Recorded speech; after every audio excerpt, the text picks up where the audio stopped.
బష ఒక 2000 అప్పు ఉంటే బా ఇద్దరు ఎవరు తెల్లతో తాగేసి పనుకున్నాడు మొన్న పట్టి చేస్తావురా నా కొడక.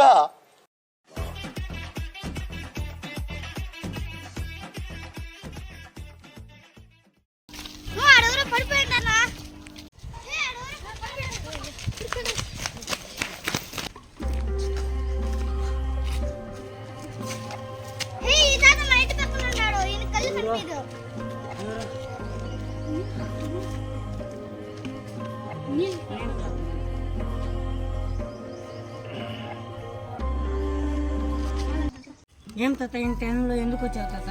నీరసంగా నేను మందులు తెచ్చుకుందాం వచ్చినాను నాయన. అది ఎవరికన్నా చెప్పింటే ఎవరన్నా తెచ్చి ఇచ్చుంటారు కదా తాత. నాకేమో నా కళ్ళు కలిపిపోతాం ఎవరున్నారని చూసుకోవడానికి. ఈ రోజు నుంచి నీకు మేమందరూ ఉంటాం తాత. అవును